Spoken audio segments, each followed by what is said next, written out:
Hi, everyone.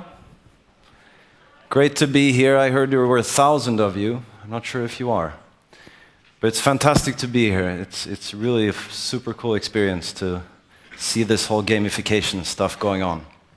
I'm going to talk about today using serious play to understand complex business theories. So we've been working with different complex business games for 8 years now. And I have a few cases that I'd like to share with you. But first, a little bit about us. So as was mentioned, we deliver these types of games. We do a lot of serious games. We do a lot of games for fun also. We have delivered games primarily in Scandinavia for over 600,000 people. And we are now looking at expanding in Europe. More about that later. Now, I found this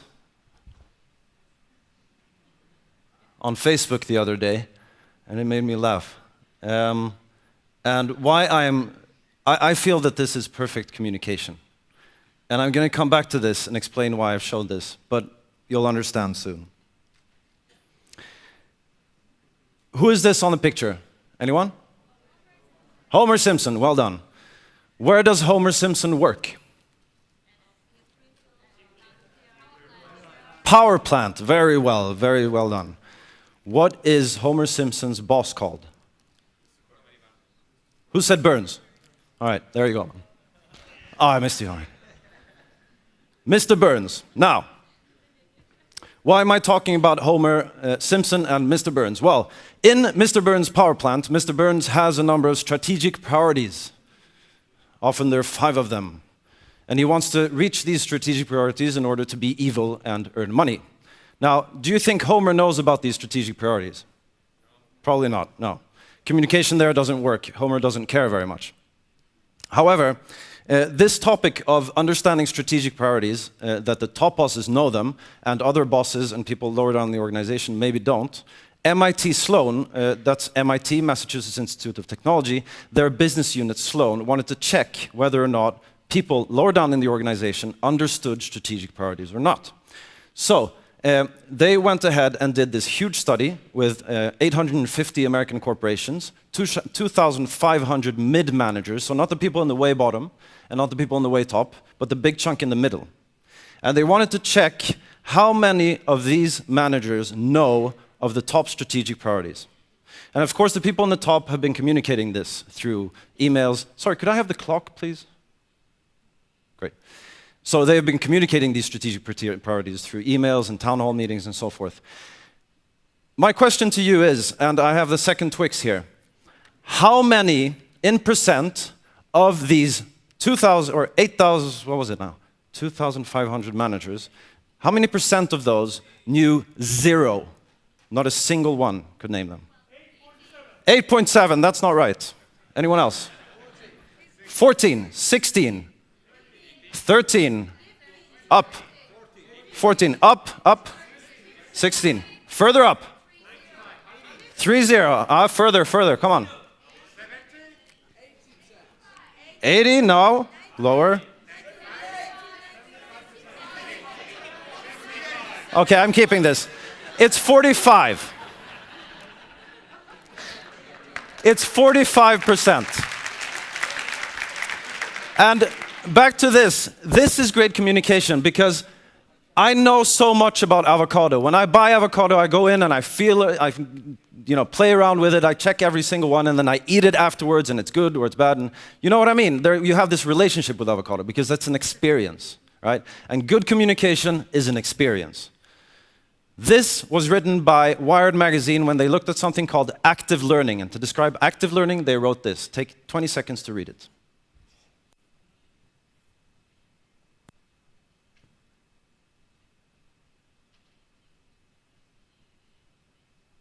When mastering an activity, there's no substitute for the interaction and feedback that comes from practice. Of course, everyone knows this here, and everyone recognizes this. This is called active learning, and the National Academy of Sciences in the USA, which is a big deal, they said this about active learning when looking at it seriously.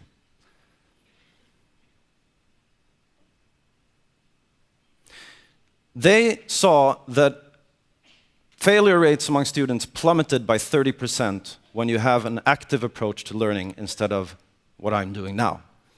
okay? So people really remember stuff from active learning. And games are active learning on steroids. So we design games for learning.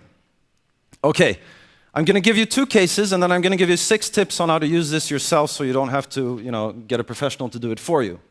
Case number 1. We have a Scandinavian client, a huge company that works with shipping. And they wanted to communicate to their employees, to their mid-managers, that it's really important with planning and attention to detail. And specifically, they wanted their managers to start using their systems and their tools more, because they weren't doing this.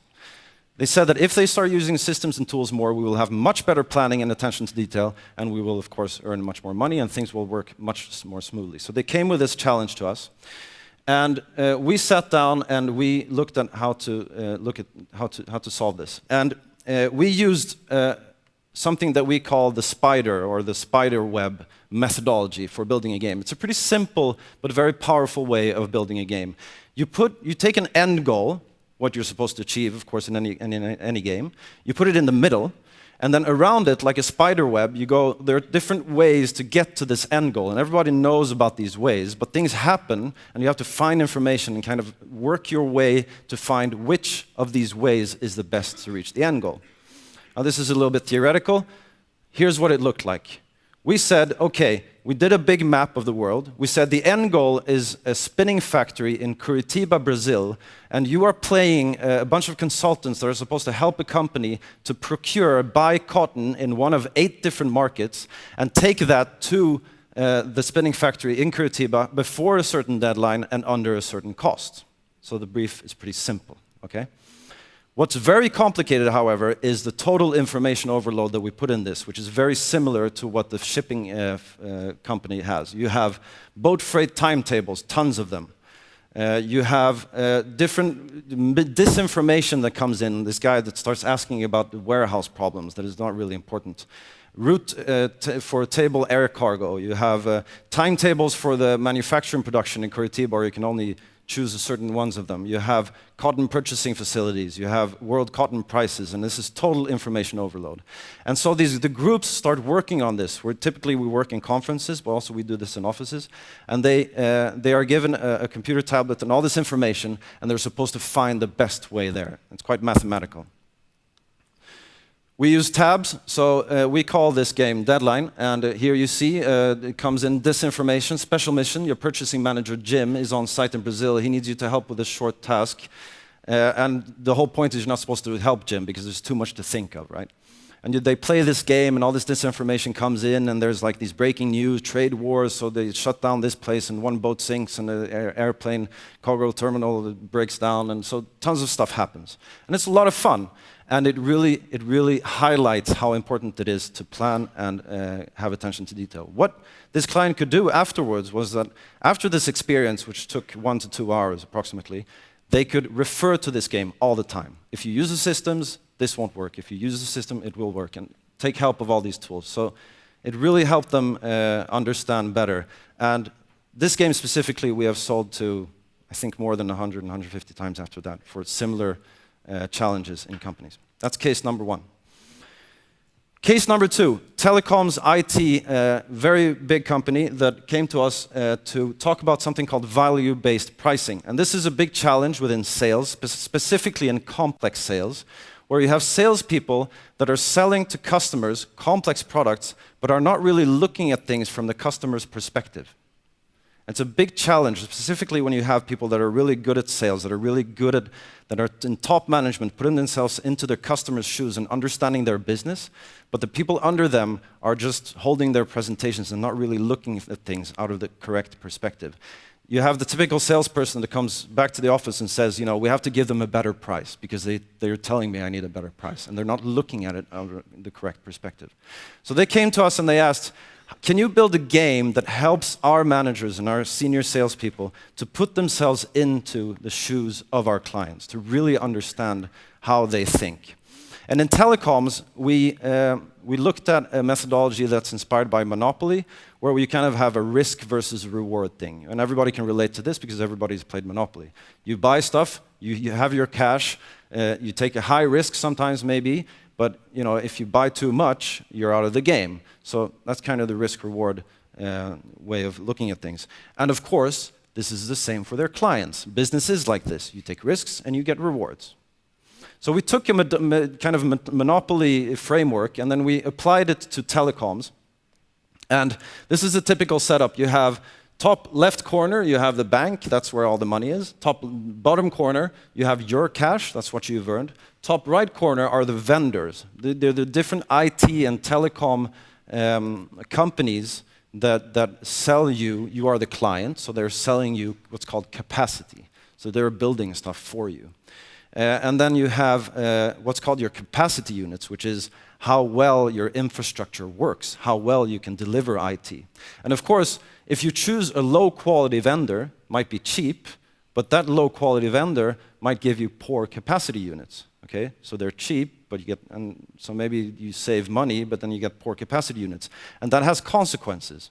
And we made a game out of these consequences so that they would play the clients, and it worked like this. There are 4 rounds in the game. Each round consists of the following. First of all, introduction, goals for the round and information about the 4 vendors. So you get tons of information about what quality the vendors have, if they're close to collapsing, if they've had a bad track record, if they've had problems with, government or anything. You have all that background information. You can sit down and discuss and look at it. You have an investment phase where you choose who to buy from and how. So either you can pay everything up front or you pay in installments and so forth, so you can choose a lot about that. Events, important micro and macro events that might affect you, like, government default or whatever happens out there.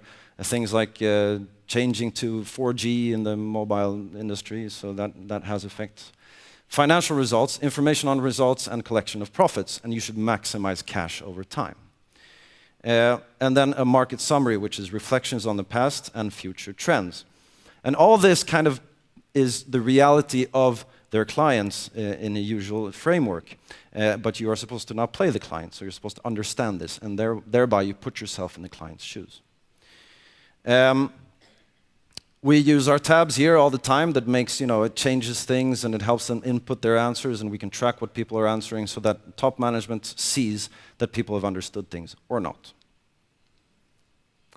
And of course, as you understand, this game is the typical game where you have, on the one hand, quality versus what it costs, cash versus the risk you take, and then we put a little element of luck inside, which makes it more fun.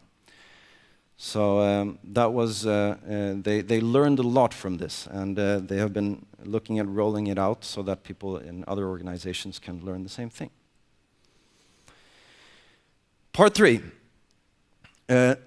These games take us approximately, when we do bespoke games, they take us approximately 200 to 300 hours to build. It's a lot of work. That means also that we don't build very many of these, actually. We do more of simpler stuff. So here are 6 tips on how you can achieve maybe not the full results, but similar things by doing simple things for your employees. Tip number 1. Cases are great, but you need dilemmas. What do I mean by this? Well, instead of building a game around how your client makes decisions in a monopoly-type setting, you can actually pretty well just design a case. Just write a case where you explain what the dilemma the client is pondering right now and what decisions that the client is trying to make. Of course, it doesn't go all the way as in a game, but it is actually quite similar. And you can get a lot of good discussion, for instance, among salespeople around dilemmas. The important thing is, when you design a game, is that it needs to be a dilemma. It needs to be difficult to know. It needs to make you think. So you want to have people around the table discussing and have different views, different opinions on things. So just make a case, have your employees try out the case. That's a great form of communication. But you need to make it a dilemma. Number 2, go digital to avoid post-it stress. Post-it stress is what we call when you've had like a conference or a meeting, and afterwards you have these 1,000 post-it notes that you're supposed to collect and kind of gather the data around.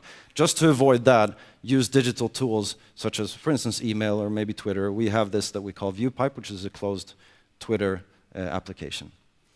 Number 3, if you can't make a game, mix in a game. This is actually very effective. One of the good things with a game is that it's an icebreaker and it makes people talk.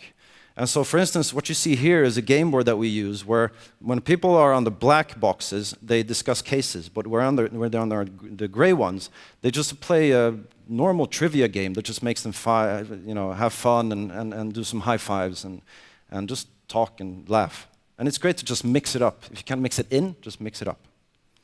Number 4, this is great, we use this all the time. Find a model, like on the internet. This is what's called journey mapping. I don't really have time to explain it, but it's about what emotions that a salesperson has or a buyer has when purchasing something. We take these models and then we just remove the content and then we say, study the one with content, and then we remove that and here's a blank one and just fill it in by yourself. It's not exactly gamification, but it's a really good exercise. And it's similar to games. Number 5, use quizzes, as you saw before from the presentation. That was really interesting with all the voting that we did. Thumbs up for that, I think. Quizzes are fantastic. I mean, you go a long way with just simple quizzes. And then number 6, something that we really like, go outside. Walk and talk. Have a quiz, go out and walk, see the nature, find stuff on walls, mix it up with a form of team building activity and workshop at the same time. It's a great way to get some air and have fun with your colleagues and break the ice. That's it. I just wanted to say before I end the speech that we have a stand out there and then to the right. We are, as I said in the beginning, we are looking to expand in Europe. We are giving exclusive area rights of what we do to people in large cities across Europe. And if you help us find someone, we offer a substantial bonus. So that's it. Thank you. Alexis!